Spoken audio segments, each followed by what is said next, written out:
So do you guys have any crazy tour stories? Anything interesting happened on the way that you would like to share with us? Not that I would like to share, no. No, I don't know. Do we have anything, Johnar?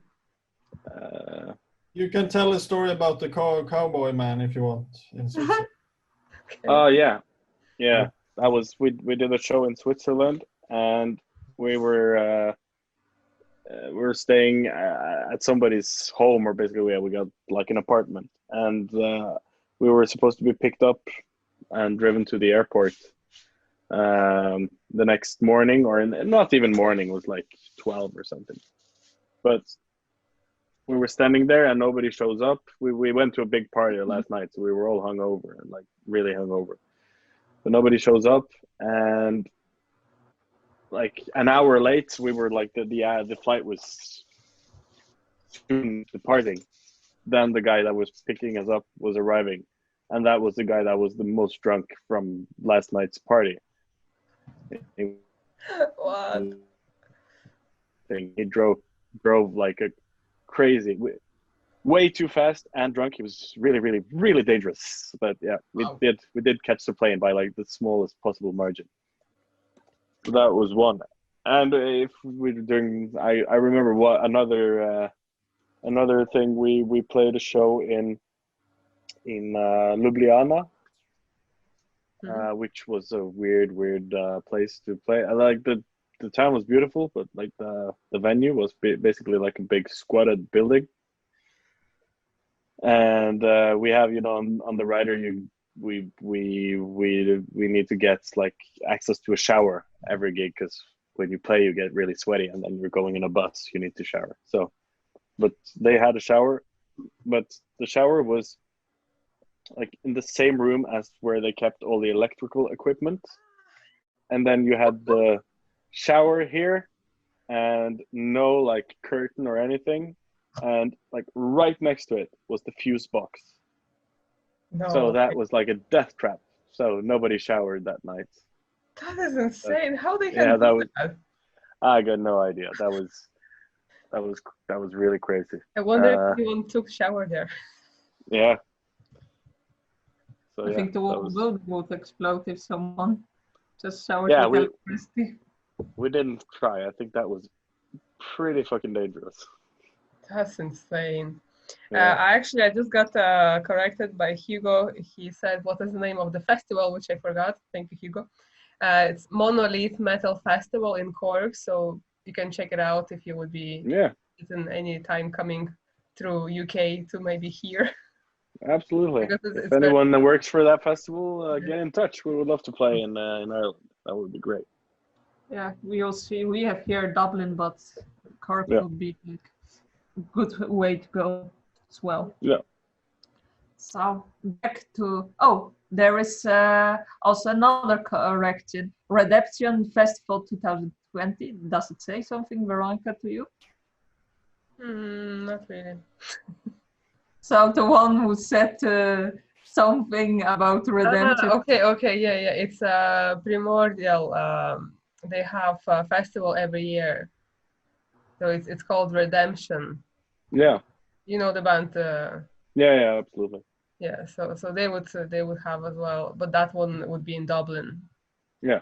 It's usually like around May. Yeah. Yeah. Cool. Well, not this year. Yeah.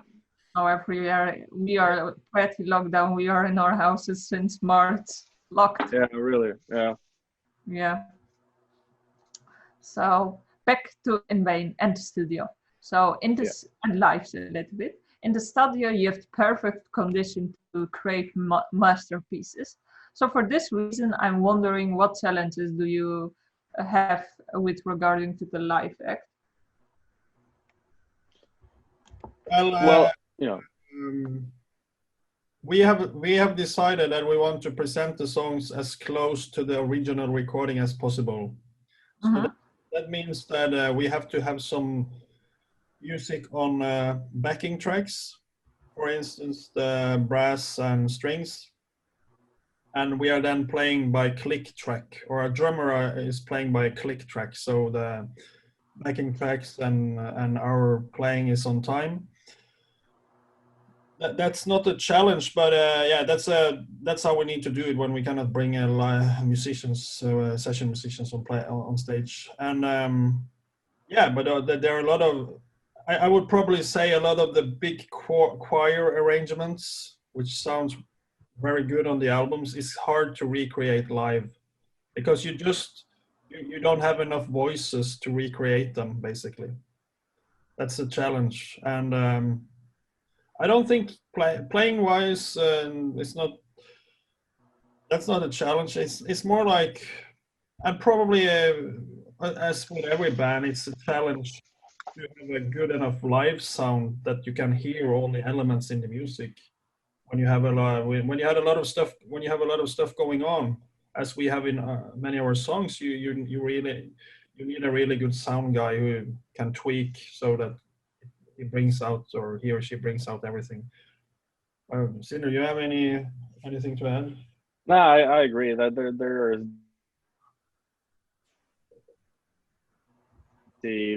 as he said about like the choir arrangements. I might add, like when we do recording, there might be 14 voices, and then when you're doing it live, when we're 4 people singing, of course it's not as massive. So stuff like that. But also I want to add that I think like the Ænigma and Ænigma and Currents, the songwriting we've had more, like you have, and Johnar, you've had more like you've been thinking that this is something that we're going to play live more than the first albums maybe, because especially with the first album, it was stuff that you written and we went into the studio with just MIDI files, and whatever happened, you know. So yeah, we are now trying to, we don't make compromises. If we think that hey, we're gonna do this, even though it's gonna be impossible to recreate live, we're gonna do it this way because that's the best way.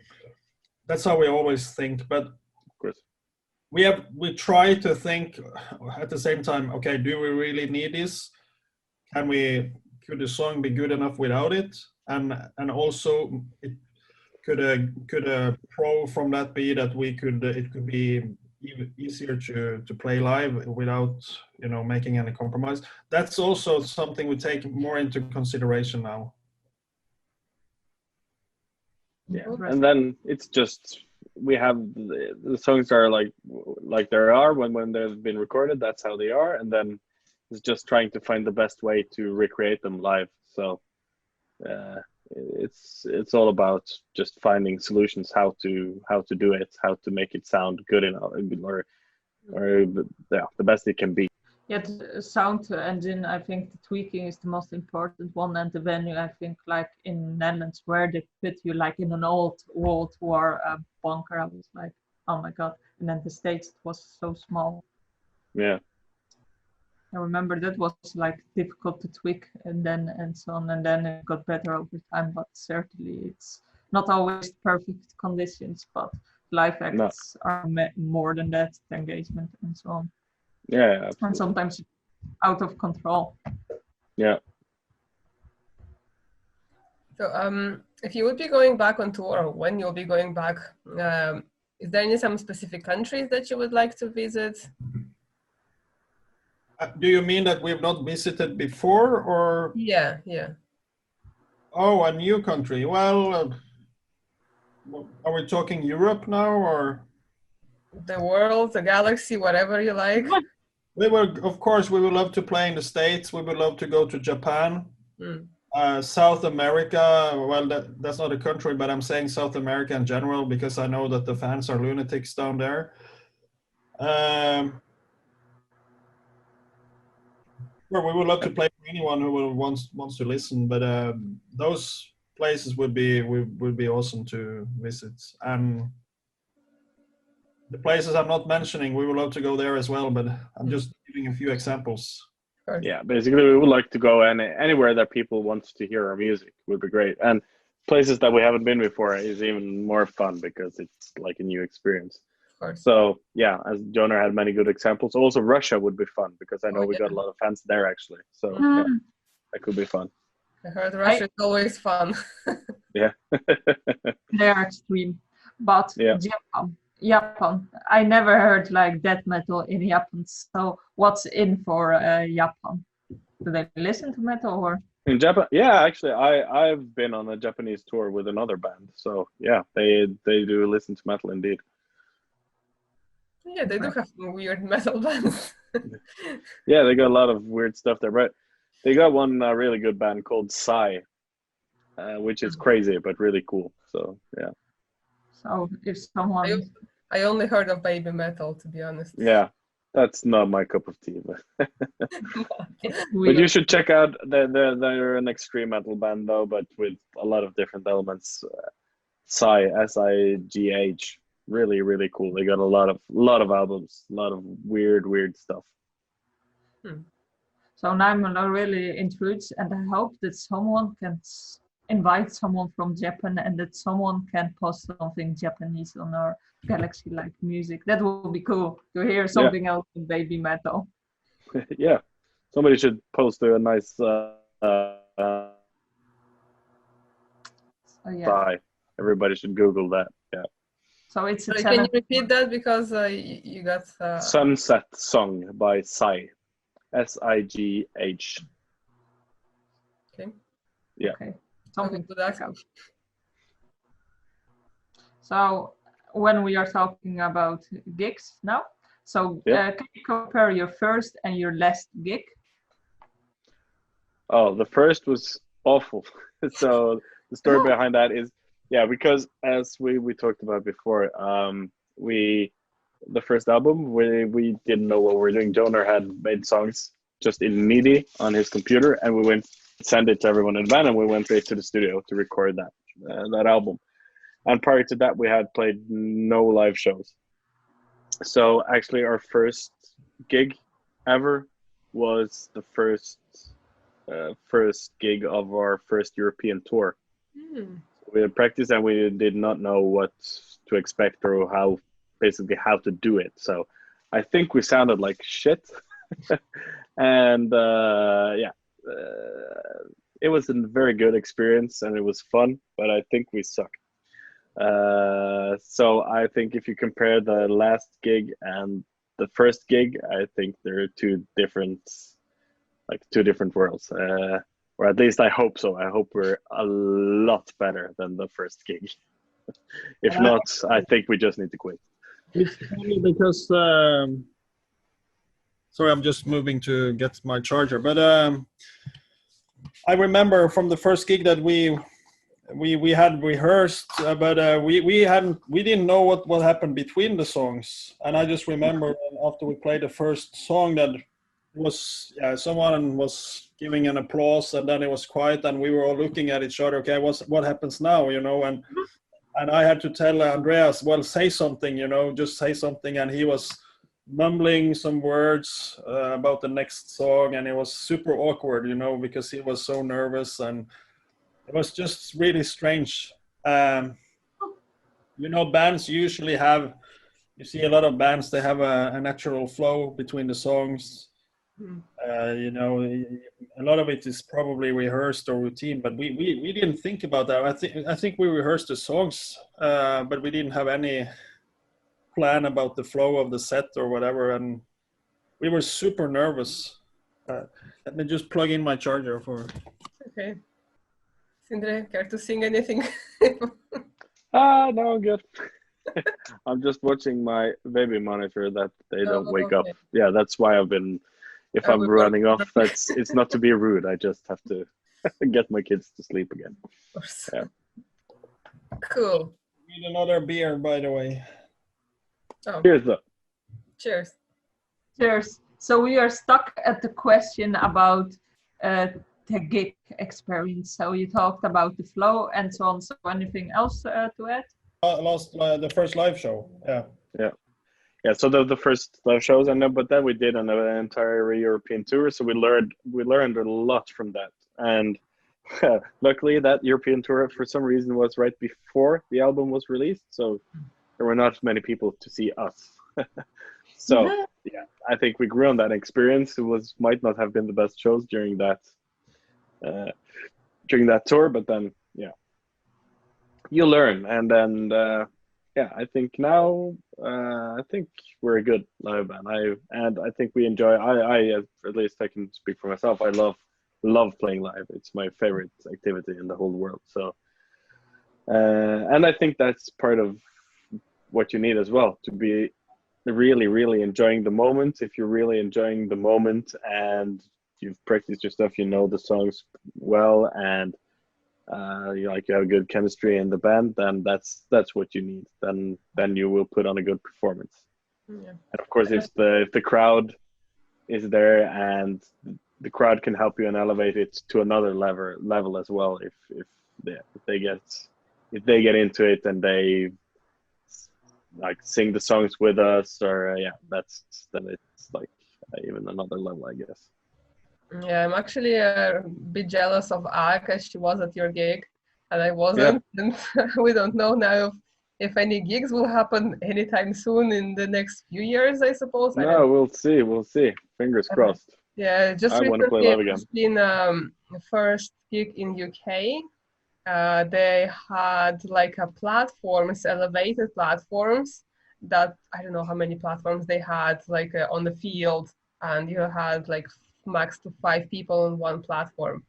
Yeah, I think I saw a picture of that actually. Yeah, it looked weird. So what would you think if your gig would happen in this way? Yeah, that could be fun as well. Different experience. It would be something different. But I think that could be good as well. We've played in a lot of weird like venues and weird settings. So if we can play live and people can hear it, that's the important part, I guess. Yeah. I suppose, yeah. Actually, Sindre, I was dying to ask you from the beginning, since I saw the behind the wall with the records. Yeah. Have you ever counted them? Do you know how many you have? I have to say, turn up the Sindre Johnar, because I can hear myself. No, I haven't counted them, but there are a lot, but quite a few of them, because I got a lot of CDs. I think I got like 2,000 CDs, but I had to choose between my vinyl records and my CDs to put up because of space and because my wife needs to have some space as well. So yeah, so a lot of those vinyl records are like older music, like 70s prog rock and stuff like that, and a lot of them I've inherited from my father as well. So there's things he's collected. So some parts of it I got a record player up there, and also one in my living room. So I usually go like treasure hunting with and try out different albums that I inherited from my father to listen to. But mostly, like I think 70% I've alphabetized, and is more like things I know what is, and then there's like this shelf of the unknown that I'm listening to, and I like discovering old gems. So that's quite cool. Fun. Yeah, but I think maybe there's like 2,500 vinyls or something like that. Yeah. Yeah. You can open the record store. Yeah. I used to work in a record store though for many years, so that's also part of it. Yeah. Oh, cool. Amazing. And when kids grow up, you have to, I think, make more space for them, or not? Your vinyl collection will like to this. This is staying. They're not taking that. No, they have to play carefully around that. Right. So that one. This is my studio, so this is my space. Yeah. Cool. So now about hobbies. Johnar, do you have any hobbies apart from making music? Absolutely. I very much enjoy traveling. Well, maybe you cannot call it a hobby, but yeah, traveling. I like to cook. And I enjoy all kinds of cultural events, art, working out, running. Yeah, that's about it, I think. we love food. So any particular that you are cooking? Any Norwegian? Well, I cook all kinds of food, but it's not like I'm specializing in any cuisine. It's more like I buy. I go to the market and see what's the best ingredients available that day and make something good with them. I don't have any special, you know. Like create whatever comes to your mind. Yeah, well, when you have been cooking a lot, you quite quickly get an idea what you can do. That's But cool. yeah, I usually in the week I don't eat a lot of meat anymore. Maybe on the weekends I cook a lot of seafood. Interesting. Good plan And to eat meat on weekends. Why not? But sometimes I eat meat on weekends if yeah, good if I a good steak or whatever. But in the week I mostly eat fish or even vegetarian. I think it's a better diet. yeah, certainly, like not eating like a little bit meat. Yeah, it sounds Yeah, good. like I'm trying, but it's hard. It's just you used to chicken, and then it's chicken every day, and then you're just trying to substitute with something different. And I mean, it's easier to have this kind of such a diet if you live in Italy. You can just go and buy tomatoes, you know, and you cannot eat. I'm just an example, but you know, you have great ingredients, and the season is much longer. If you wanna, so in some countries, it's definitely more, or it might be more easy to eat healthy, Yeah, especially depends. when it comes to access to good fresh vegetables. But I'm not against. Just don't get me wrong. I'm eating meat. I'm not stopping eating meat at all. But for me, I'm just taking my consumption down a little bit. Maybe Sindre is opposite. I would guess he's eating meat every day. I'm not that. I'm eating a lot of fish, but my diet now is basically things that aren't too unhealthy that my kids will eat. So that's I love like really good food as well. So if I don't have the kids, I like to go like to a good restaurant or something like that. But like the cooking is mainly stuff the kids can eat. So when it comes to hobbies for me, it's like with Johnar, is culture in all different forms, and also I like football. I like soccer, football, and that's all I got time for really, because you know, family and stuff like that. Your favorite football team? Yeah, I've been supporting Liverpool since I was a small kid. So yeah, Wow. good year for me in that fashion. Yeah. Nice. Very nice. So that were all our questions. So now we are going to the viewers' questions. So if the viewers have any questions, it's now the moment to ask them. So type them down and we will ask them. So okay, we have a question from Jonas Sora. He's asking, how close are you with Leprous? Well, Bård, who plays drums in Leprous, played the drums on Currents, and he's basically been our session drummer when like the old drummer, our previous drummer who played up until Ænigma, when he had to quit, or before he quit it, actually, he worked on like an oil on a platform in the North Sea. So he was away a lot. So we needed someone. We did done a European tour with him and a lot of other gigs. So yeah, we know him very well. So I guess that's how close we are. I don't know the other guys personally, but I've met them on various occasions. They're really nice guys, and also I listened a lot to especially the earlier Leprous albums. So yeah. All right. So Jonas had another question. What is the source for your music in general? Well, that is a wide question. I guess it's Jonar's to answer. Good luck. Source. The source of our music is our creative abilities. That's a good answer. That's the source. But maybe well, he mean like inspiration, probably, or first of all, you know, we think that it's one of life's greatest gifts to be able to make music.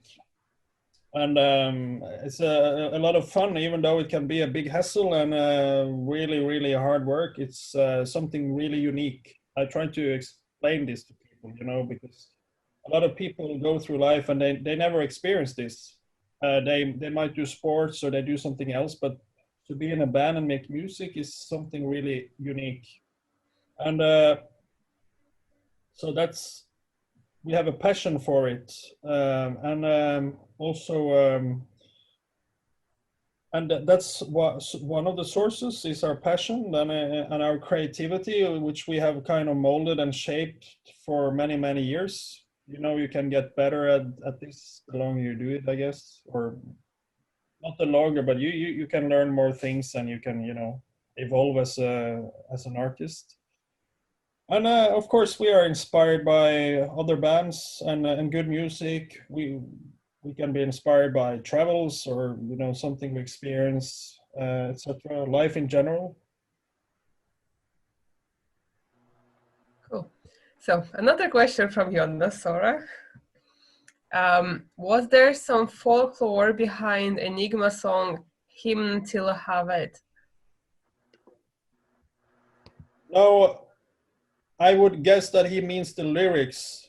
And the lyrics, I wrote those lyrics, and there's no story behind those lyrics. It's just the story behind the lyrics is that I thought, okay, I wanted to write the song in Norwegian, and I thought that the title was cool. And the title is A Hymn to the Sea. So then, okay, you need to write something relating to that. But I understand his question, but there's no story, there's no folklore or any, you know, thing behind it. But what we could say though is like we're actually, me and Jonah, we live in Oslo, but we're all like, the band started in Kristiansand, which is all the way south in Norway. So we grew up like with the sea right outside our door, basically. So like writing about the sea is not that yeah, it's pretty natural, you know, because that's been a big part of our lives. Interesting. So yeah, the song is like an sea song. Yeah, it's Norwegian, but it has such a wave. So Hugo Prudente is asking, what's the most sick gig that you guys ever played that you remember forever? Oh, that's a hard question. Like did you say like the sickest gig, like the best, or sick gig? Yeah, I think in English, in our terms. Yeah. There are a couple. There are a lot of gigs to choose from, and there's like different gigs that were great for different reasons. So I don't know which one would like a lot of. I think I remember all gigs I played. So yeah. Do you have like a favorite genre or something that sticks out? I'm thinking in Paris, at least in that small venue, Le Petit Bar. No, what was it called? No, a little. Yeah, Paris. The last tour was really good. Yeah, but Paris on the last tour, it was sold out on a boat in the Seine River, and Brutal Assault was a really intense, cool gig. Yeah, that was good. Yeah, that's a good one. Yeah, I think there are a lot. I think it's hard to actually say one gig, to be honest. It is. we usually have good experiences, but And of course, we did 70,000 tons of metal, which was a weird setting as well. So yeah, we'll probably remember that. When was Remember that sunburn for a long time. What year was that? 2 years ago, was it? Yeah. Oh, Was Or it 1 the year ago? I don't remember. Was it- it was at the start of 2019. It was Yeah. 2019. yeah. How was that an experience for the 70 tons of metal? It was some great fun. It was great fun, but that was, yeah, it's a different setting, but it was, it was playing close to America at least. So like from some American fans, that was fun, and it's a weird setting, So it was fun to play and also a good vacation for us. Mm. Yeah, the funny story is, so we had a lot of bands. We started with Irish, then international, and with a lot of bands we spoke, and 7,000 tons is something to put on the bucket list. And then we spoke with Krogan as well about 7,000 metal, and we are like, that's the way to go. So that's the funny thing, that it's again returning Yeah. on the bucket list, 7,000 of metal.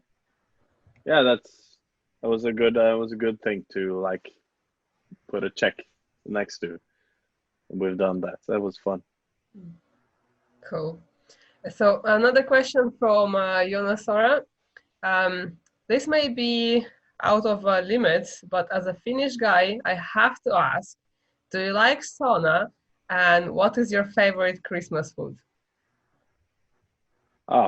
I went to Finland, to Helsinki last year, and that was really good. We went out. We went out the night before, and we were really hungover, and we did like this traditional sauna thing, and it was amazing. It was like made the hangover just disappear. So yeah, I love it.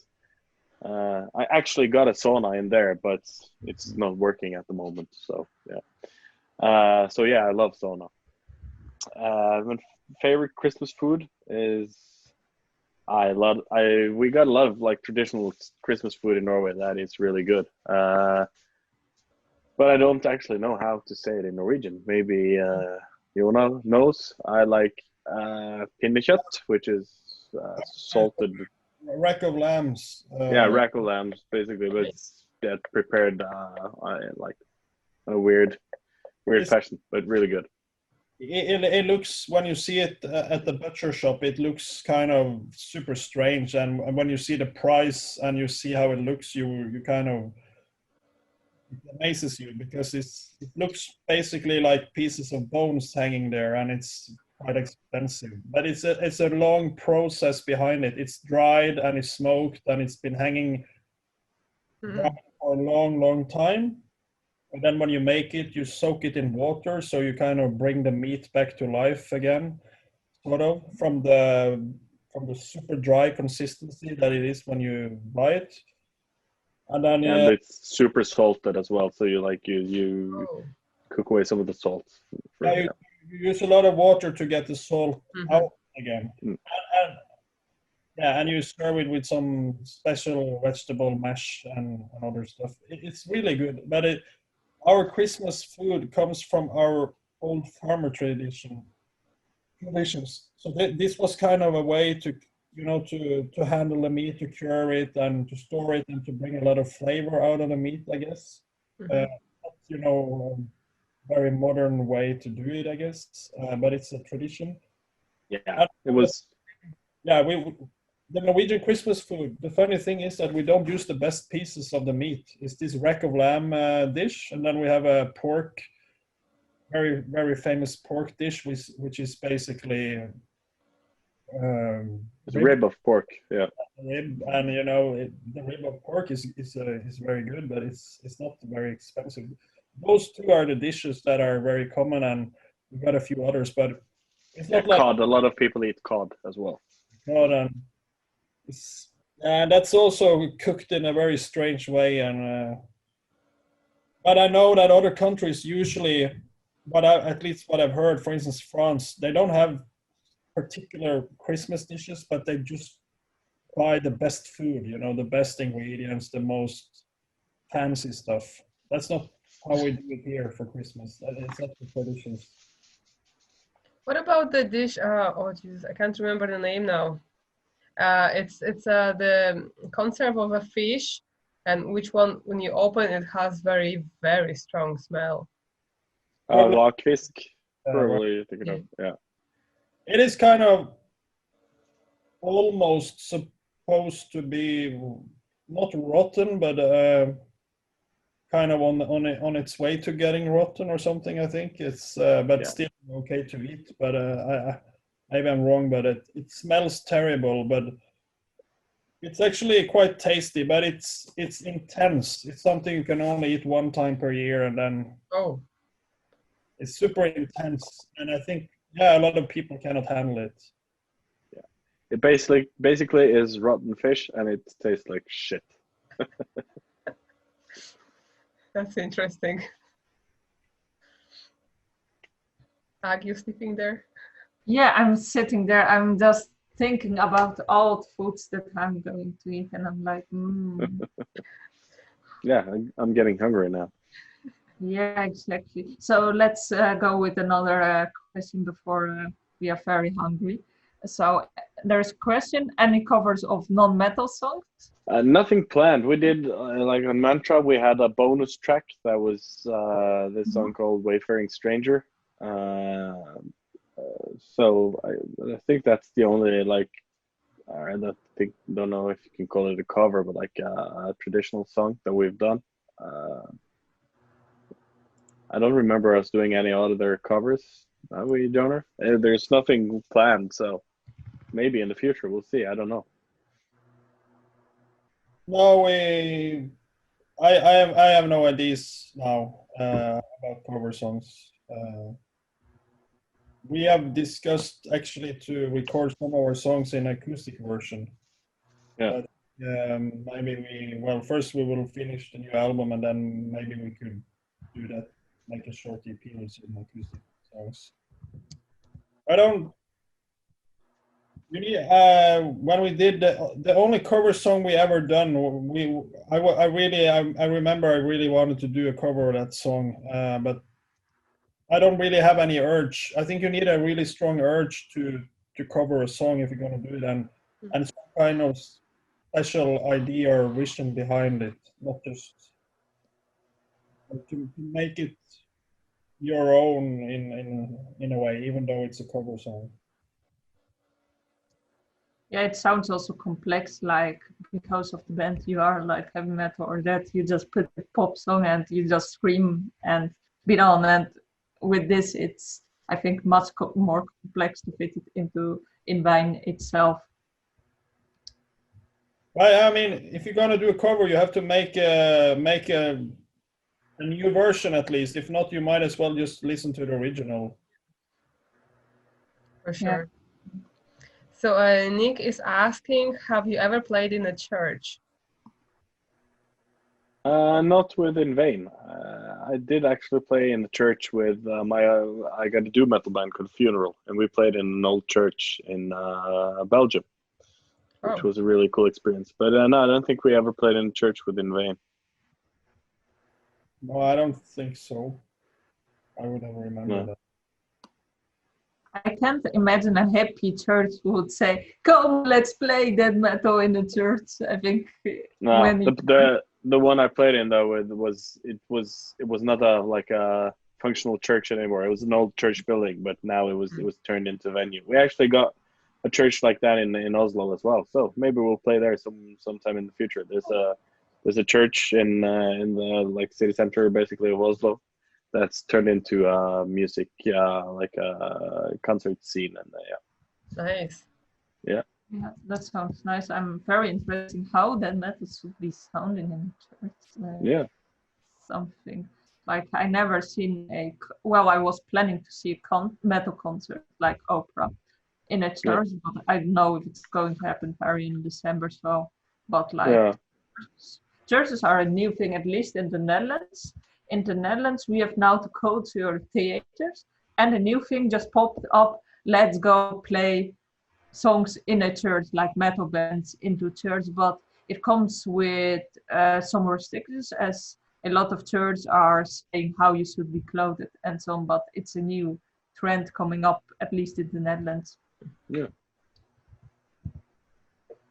So now I'm a bit, oh yeah, I'm now. So Nick is also asking, Sindre, is your wife listening to metal, or you're the only person who listens metal in the house? No, she listens to metal as well, but she used to listen more to metal before. But she still listens to metal, and also so I can play new stuff I discover for her, or when I do the pre-production and I got some ideas, I can ask her if I'd like to take a listen, and if she thinks it works and stuff like that. So yeah, she's really into music, like me. Like, she likes a lot of different genres, but yeah, cool. She definitely is into metal as well.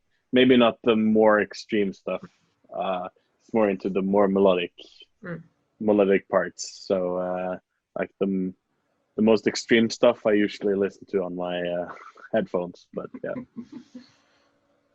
Cool. And Johnar, you're in your household, are you the only person listening to metal, or anyone else in your family listening to it as well? Well, my girlfriend she tolerates it. Actually, she says she likes it, but I don't think she listens to metal. But I've been surprised of how easy she has taken this extreme music. She's not shocked at all when she listens to it, and because I'm aware that this is an extreme music. It's basically noise for most people. So, but yeah, it's only me. But I have a younger brother who's really into metal as well. But he's a musician, and as me and Sindre, he listens to everything. I think that's the best.